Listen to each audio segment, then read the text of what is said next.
ಕಾಪಾಡೋ ತಾಯಿ ವಿಶೇಷ ಕಾರ್ಯಕ್ರಮಕ್ಕೆ ಮತ್ತೊಮ್ಮೆ ತಮಗೆಲ್ಲ ಸ್ವಾಗತ. ಬಹುತೇಕ ನಾವು ಚರ್ಚೆಯ ಕೊನೆಯ ಹಂತವನ್ನು ತಲುಪಿದ್ದೀವಿ. ನೀಲಯ್ಯ, ಆರಾಧ್ಯರು ಮತ್ತು ನಟರಾಜ ನಮ್ಮ ಜೊತೆಗಿದ್ದಾರೆ. ಬನ್ನಿ, ಕೊನೆಯದಾಗಿ ಏನು ಹೇಳ್ತಾರೆ ಕೇಳೋಣ. ನಾನು ಆರಾಧ್ಯರಿಂದ ಶುರು ಮಾಡ್ತಾ ಇದ್ದೀನಿ. ಆರಾಧ್ಯರೇ, ಹಾಗಾದರೆ ಇದಕ್ಕಿರುವಂಥ ಮಾರ್ಗಗಳೇನು? ನಾವು ಸಾಕಷ್ಟು ಚರ್ಚೆ ಮಾಡಿದ್ವಿ, ಏನಾಗಬಹುದು, ಏನಾಗುತ್ತೆ ಅನ್ನುವಂಥದ್ದು. ಹೇಗೆ ಸರ್ಕಾರಕ್ಕೊಂದು ಮನವರಿಕೆ ಮಾಡಿಕೊಡುವಂಥ ಬಗೆ ಹೇಗೆ ಈ ವಿಚಾರದಲ್ಲಿ? ಈ ವಿಷಯದಲ್ಲಿ ಖಂಡಿತ ನಾನು 5 ಅಂಶಗಳನ್ನು ಸರ್ಕಾರದ ಮುಂದೆ ಇಡ್ಲಿಕ್ಕೆ ಇಷ್ಟಪಡ್ತೇನೆ.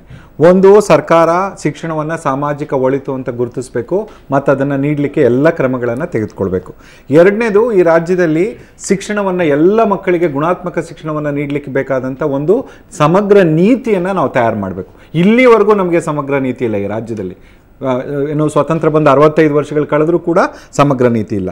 ಇನ್ನು ಮೂರನೇ ಅಂಶ ಭಾಳ ಮುಖ್ಯವಾಗಿ ಏನಂತ ಹೇಳಿದ್ರೆ, ಕನಿಷ್ಠ ಪೂರ್ವ ಪ್ರಾಥಮಿಕ ಶಿಕ್ಷಣದಿಂದ 12ನೇ ತರಗತಿವರೆಗೆ ಭಾಷಾ ಮಾಧ್ಯಮ ಆಯಾ ಮಾತೃಭಾಷೆಯಲ್ಲಿ ಇರಬೇಕು ಮತ್ತು ಇಂಗ್ಲೀಷನ್ನು ಒಂದು ಪ್ರಭುತ್ವದ ಮಟ್ಟಕ್ಕೆ ಕಲಿಸ್ತಕ್ಕಂಥ ಏನು ಕ್ರಮವನ್ನು ಸರ್ಕಾರ ತೆಗೆದುಕೋಬೇಕು. ನಾಲ್ಕನೇದಾಗಿ, ವಿಶೇಷವಾಗಿ ಈ ಒಂದು ಕಮರ್ಷಿಯಲೈಸೇಷನ್ ಏನಿವತ್ತು ಶಿಕ್ಷಣದ ವ್ಯಾಪಾರೀಕರಣ ಮತ್ತು ಶಿಕ್ಷಣದ ಖಾಸಗೀಕರಣ ಏನಿದೆ ಅದನ್ನು ನಿಲ್ಲಿಸಲಿಕ್ಕೆ ಬೇಕಾದಂಥ ಕ್ರಮಗಳನ್ನು ಸರ್ಕಾರ ಕಡಾಖಂಡಿತವಾಗಿ ಕೈಕೊಂಡ್ರೆ ಖಂಡಿತ ನಮ್ಮ ಸರ್ಕಾರಿ ಶಾಲೆಗಳು ನಿಜವಾಗ್ಲೂ ಉತ್ತಮವಾದಂಥ ಶಾಲೆಗಳಾಗ್ತವೆ. ಮತ್ತು ಆ ಸರ್ಕಾರಿ ಶಾಲೆಗಳನ್ನ ಏನು ನಮ್ಮ ದೂರದ ಕನಸಿದೆ ಅನಂತಮೂರ್ತಿ ಅವರು, ನಮ್ಮ ಅನೇಕ ಗೆಳೆಯರದು, ಖಂಡಿತ ನಾವು ಸಮಾನ ಶಾಲಾ ಶಿಕ್ಷಣ ವ್ಯವಸ್ಥೆಯತ್ತ ಮುಂದೆ ಹೋಗಲಿಕ್ಕೆ ಸಾಧ್ಯ ಆಗುತ್ತೆ. ಇವತ್ತಿಗೂ ಈ ದೇಶದಲ್ಲಿ ಗ್ರಾಮೀಣ ಪ್ರದೇಶವನ್ನು ತೆಗೆದುಕೊಂಡ್ರೆ ಸಮಾನ ಶಾಲಾ ಶಿಕ್ಷಣ ವ್ಯವಸ್ಥೆನೇ ಇರೋದು. ಇವತ್ತೂ ಕೂಡ ಹಳ್ಳಿಯಲ್ಲಿ ಅದೊಂದೇ ಶಾಲೆ.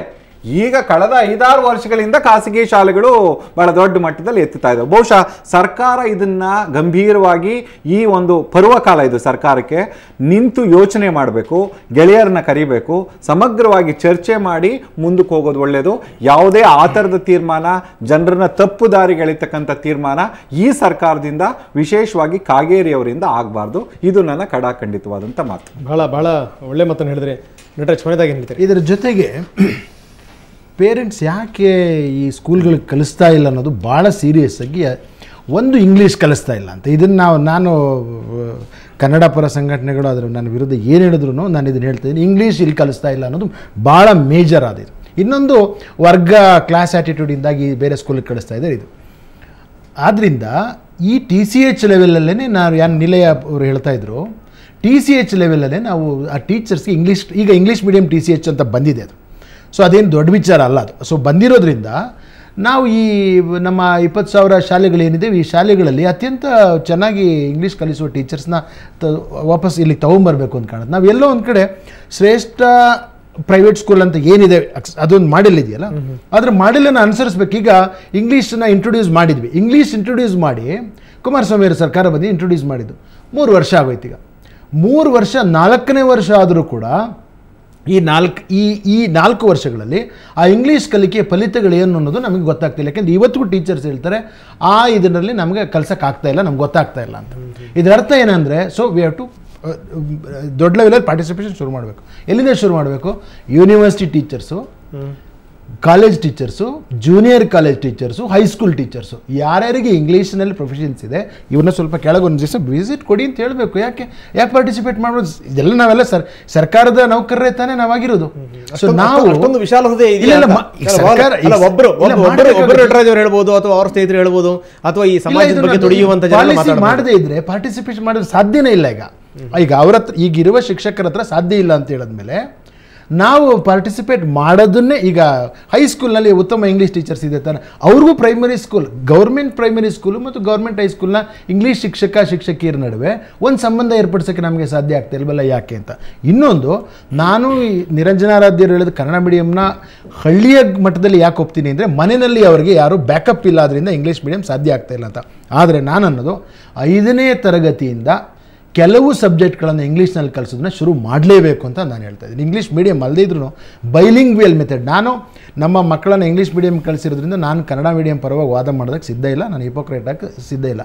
ಆದರೆ ಹಳ್ಳಿನಲ್ಲಿ ಮನೇಲಿ ಹೋಮ್ವರ್ಕ್ ಮಾಡಿಸದೇ ಇರೋದ್ರಿಂದ, ಮನೆಯಲ್ಲಿ ಬ್ಯಾಕಪ್ ಇಲ್ಲದೆ ಇರೋದ್ರಿಂದ, ನ್ಯೂಟ್ರಿಷನ್ ಎಲ್ಲವೂ ಸಮಸ್ಯೆ ಸೇರಿಕೊಂಡಿರೋದ್ರಿಂದ, ಮತ್ತು ನೀವೇ ನಿಮ್ಮ ಇದರಲ್ಲಿ ತೋರಿಸಿದಾಗೆ ಕತ್ತಲ ಜಗತ್ತನ್ನು ಈ ಸರ್ಕಾರವು ಎಲ್ಲವೂ ಸೃಷ್ಟಿ ಮಾಡೋದ್ರಿಂದ ಹಳ್ಳಿಯಲ್ಲಿ ಅಬ್ಸಲ್ಯೂಟ್ಲಿ ಕರೆಂಟ್ ಇಲ್ಲ. ಸೊ ಇವೆಲ್ಲ ಇದು ಸೋಷಿಯಲ್ ಪ್ರಾಬ್ಲಮ್ಮು ಸೇರ್ಕೊಂಡಿದೆ, ಶಿಕ್ಷಣ ಸಮಸ್ಯೆ ಸೇರ್ಕೊಂಡಿದೆ. ಸರಿ ಸರ್, ಅಲ್ಲ ಇದ್ರ ಜೊತೆಗೆ ಅನಂತಮೂರ್ತಿ ಅವರ ಹತ್ರ ಇವತ್ತು ಸಂಜೆ ಮಾತಾಡ್ತಾ ಒಂದು ಮಾತು ಹೇಳಿದ್ರು ಅವರು.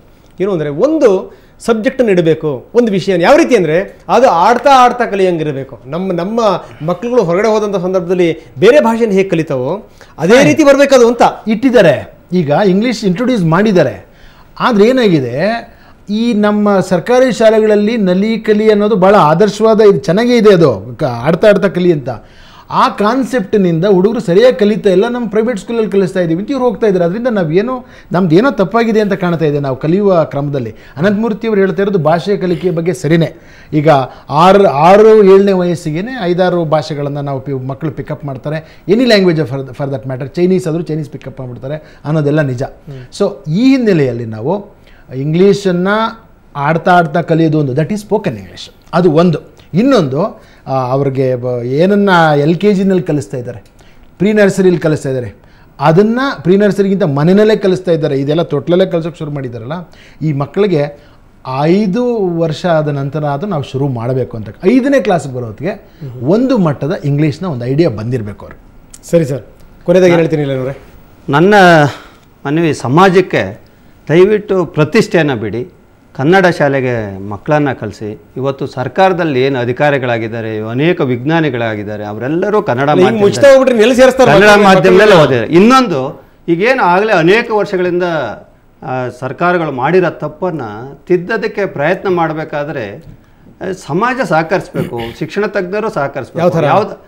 ಈಗ ಯಾವುದೋ ಒಂದು ವಿಲೀನ ಮಾಡ್ತೀವಿ, ಏನೋ ಒಂದು ಹೆಜ್ಜೆ ಇಡಬೇಕಾದ್ರೆ ಅದು ಪರಿಣಾಮ ಏನಾಗುತ್ತೆ ಅಂತ ಕಾದು ನೋಡಬೇಕು. ಇನ್ನು ಪ್ರಾರಂಭದ ಹೆಜ್ಜೆದಲ್ಲೇನೆ ಅನೇಕ ರೀತಿ ವಿರೋಧಗಳು ಬಂದಾಗ ಭಾಷೆ ವಿಚಾರದಲ್ಲಿ ಬಹಳ ಆಶ್ಚರ್ಯ ಆಗುತ್ತೆ. ನಾವು ಈ ಗಡಿ ಭಾಗದ ಕನ್ನಡ ಶಾಲೆಗಳ ಬಗ್ಗೆ ಮಾತಾಡ್ತೀವಿ, ನಾವು ನಮ್ಮಲ್ಲಿ ಇರೋದನ್ನೇ ಉಳಿಸ್ಕೊಳ್ಳೋ ಯೋಗ್ಯತೆ ಇಲ್ವಲ್ಲ. ಯಾವುದೇ ಕಾರಣದಿಂದ ಕನ್ನಡ ಕಲಿಸುವಂಥ ವಿಚಾರದಲ್ಲಿ ಸರ್ಕಾರದ ವಿಚಾರ ನಿರ್ದಿಷ್ಟವಾಗಿ ಮತ್ತು ನಿರ್ದಾಕ್ಷಿಣ್ಯವಾಗಿದೆ.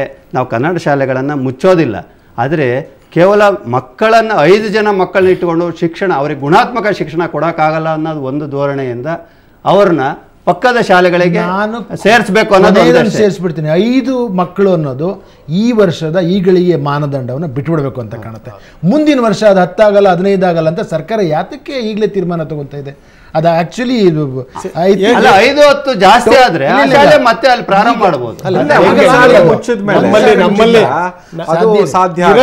ಇರೋ ಶಾಲೆಗಳನ್ನೇ ಗೋಡೆಗಳಿಲ್ಲ ಅಂತ ಸ್ಥಿತಿ. ಸಮಾಜಕ್ಕೆ ಮನವಿ ಮಾಡಿದ್ದಷ್ಟೇ, ಒಳ್ಳೆ ಶಿಕ್ಷಕರಿದ್ದಾರೆ, ಒಳ್ಳೆ ರೀತಿ ಕಲಿಸ್ತಾ ಇದ್ದಾರೆ, ದಯವಿಟ್ಟು ಕನ್ನಡ ಶಾಲೆಗೆ ಮಕ್ಕಳನ್ನ ಸೇರಿಸಿ. 50 ಕಿಲೋಮೀಟರ್ ಬಸ್ಸಲ್ಲಿ ಕಳಿಸ್ತಾರೆ 1ನೇ ಕ್ಲಾಸ್ ಹೋದ ಮಗುವನ್ನ. ಅಲ್ಲ, ಇದಕ್ಕೆಲ್ಲ ಉತ್ತರಗಳಿಲ್ಲ ಅಂತ ಅಲ್ಲ, ಖಂಡಿತ ವೈಜ್ಞಾನಿಕವಾಗಿ ಸಂಶೋಧನೆ ಮಾಡಿದಂಥ ಉತ್ತರಗಳಿದ್ದಾವೆ. ಆದರೆ ಸರ್ಕಾರ ಕಳೆದ 4-5 ವರ್ಷಗಳಿಂದ ಕರೆದು ಮಾತನಾಡಿದ್ರ, ನಾವು ಡೆಮೋಕ್ರೆಟಿಕ್ ಆಗಿ ತೀರ್ಮಾನಗಳನ್ನ ತೆಗೆದುಕೊಳ್ತಾ ಇದೀವ? ಇದು ಪ್ರಶ್ನೆ. ನಾವು ಅನ್ಡೆಮೋಕ್ರೆಟಿಕ್ ಆಗಿ ತೀರ್ಮಾನಗಳನ್ನ ತೆಗೆದುಕೊಂಡು ಏಕಾಏಕಿಯಾಗಿ ನೀವು ಕರೆದು ಮಾತಾಡಿಲ್ಲ ಅಂತ ಹೇಳಿದ್ರೆ ಅದೇಷ್ಟು ಮಟ್ಟಿಗೆ ಸರಿ?